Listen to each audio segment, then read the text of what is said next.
my mic okay? Is it going weird? No? Okay, good. All right, so that was kind of angry. This will be a lot more angry. This is called Israel America Rambling Poem. Hello, it's nice to see you.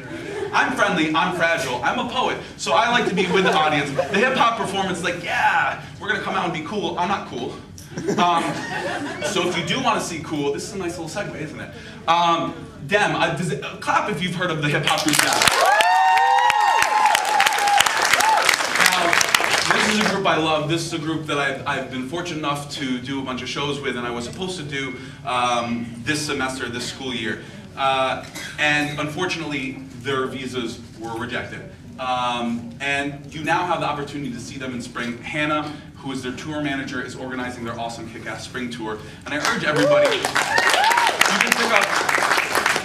you can pick up these flyers. Slingshot Hip Hop, out there, talk to Hannah, book a show for the tour. I always tell people, it's like, look, if these douchebags can get like 80 grand for Ann Coulter and another 30 for Alan Dershowitz, you can have dope hip hop on your campus. So, just something to think about when you go to bed at night. And also, added bonus, I've done a lot of shows with them, so I can be there with them. This is called Israel America, a rambling poem. I take a lot of shots at the Israeli left, and I'm happy that I don't have to preface it here. Well, I'm not gonna. And I'm not. Do we have any Barack Obama fans in the audience? I don't even have to apologize then. Okay. Wears off after 90 days. It's like weird cologne. Okay. I don't know what that meant. Every time I think of 9/11, I see burning flesh stripping off the bones of Iraqi children in Fallujah. Now Gaza. I tend to memorialize the forgotten, the eclipsing collateral damage over unpunished crimes, and maybe it's because I'm a numbers guy. Because if I had $1 for every time an Iraqi died since 2003, I'd be a millionaire. And don't get me wrong, sometimes I don't know who to hate more. The governments in the West or the politicians in the East who sell their souls quicker than the oil they export. Strong men who use Palestine as a tool to line their pockets and don't give a nickel to their people. Quisling governments who stitch mouth shut for a check from Washington and AIPAC. How can you be their prototypical anti-Semite if you're signing peace accords to oppress your own people? And then Orientalists and idiots want to talk about how we can't have democracy in the Middle East because of what happened in Gaza. A Hamas boogeyman wrapped in democratic elections. Rahm Emanuel wants to educate me and my people about democracy gone wrong. Why doesn't he try implementing one in Israel first, instead of bowing down to terrorists like his father and the IDF, lauding a third-rate racist European society that's imploding quicker than its moral standing in the world, and land like 1950s Afrikaners and slave traders? Just because the house is beautiful doesn't mean the bones you built it on have fully decomposed. The Israeli left is about as alive as Ariel Sharon. I'm sick and tired of asking for permission to resist from antiquated leftists and progressives who care more about keeping it kosher than moving things forward. I put down my pen and waving fists to resist with college kids and Palestinians. Boycott and divest, because honestly, who cares about preserving a living when governments are killing civilians? Complicity by silence and reserve units bombing Gaza. Your academics and scholars, theater groups and practitioners are part of the problem.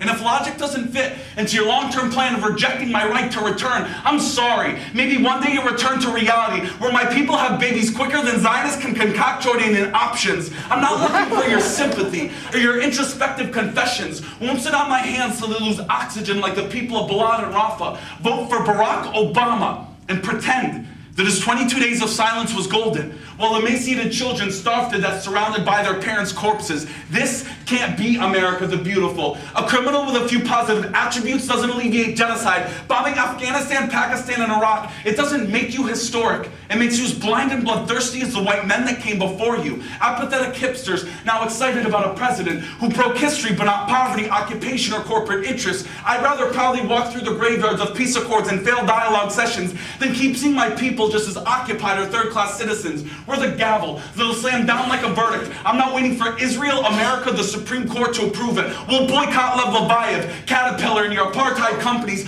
We're taking back the right of return and keys to a country because I never asked you to go back to Europe or sit in open-air prisons. I'm not asking for your advice. I'm explaining the decision. You can stay here with us, but only as equals. It's not that you're Israeli. It's that you're wrong. That's why I fight for my people.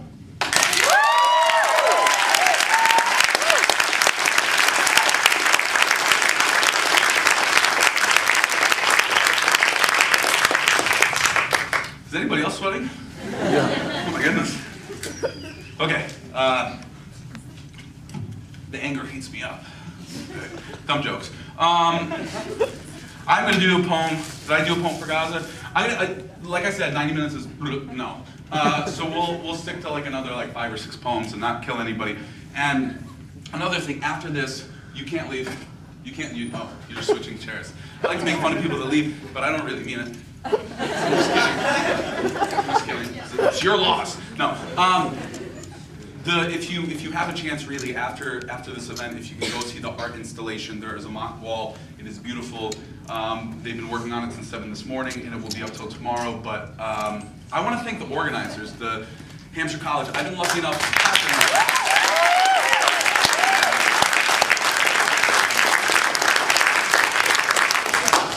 Me and Hampshire, we're like BFFs because I've been lucky enough to perform here a bunch of times, and it's just kind of amazing how well this conference was put together, how much work was put into it, how efficient, how smoothly everything ran, and how much I thought all the workshops that I went to and the speeches I heard were really empowering and interesting and filled with so much knowledge. And thank you guys, the students, for coming out. Like I see kids here from Purdue, I see kids here from a lot of other universities. I hear the West Coast is represented as well. So thank you guys. You know, I mean, a movement doesn't start with one person, so I like that everybody's standing up at once. The next poem I'm going to do is called A Poem for Gaza. I wrote it during the massacre, 1,400 people in 22 days. And you know, we can't stop moving forward. You know, like there are, you know, there's slow parts of the movement, but if we don't keep it going, then it won't keep going. So this is called A Poem for Gaza. I never knew death until I saw the bombing of a refugee camp. Craters filled with disfigured elbows and splattered torsos, but no sign of a face, the only impression a fading scream. I never understood pain until a 7-year-old girl clutched my hand, stared up at me with soft brown eyes waiting for answers, and I didn't have any. I had dry pens in my back pocket that couldn't fill pages of understanding or resolution. In her other hand, she held the key to her grandmother's house, but I couldn't unlock the cell that cage-trolled her brothers. They said, we slingshot dreams so the other side will feel our father's presence. A craftsman built homes in areas where no one was building, and when he fell, he was silent. A .50 caliber bullet tore through his neck, shredding his vocal cords. Too close to the wall, his hammer must have been a weapon. He must have been a weapon, encroaching on settlement hills and demographics. So his daughter studies mathematics. 7 explosions times 8 bodies equals 4 congressional resolutions. 7 Apache helicopters times 8 Palestinian villages equals silence in a second Nakba. Our birth rate minus their birth rate equals 1 seat and 400 villages re-erected. 1 state plus 2 peoples, and she can't stop crying. Never knew revolution or the proper equation. She tears at the pages with her fingertips, searching for answers, but only has teachers. Looks to the sky and sees stars of David demolishing squalor with hellfire missiles. She thinks back words and memories of his last hug before he turned and fell. Now she pumps dirty water from wells while settlements divide and conquer. And her father's killer sits beachfront with European vernacular.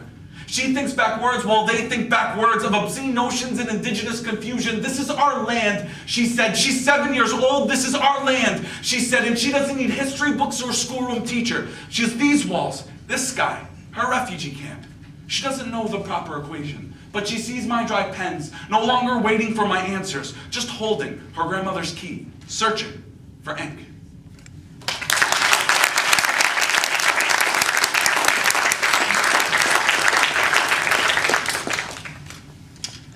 Don't mind if I do, I switched order. Okay. It's almost like added gel because I have such Guido hair. I'm really sorry that I had to borrow my little brother's shirt today, which is 3 sizes too small. I'm just kidding, I don't have a little brother, this is my size. Like I said, I'm a poet, so hug me afterwards, be nice. Okay.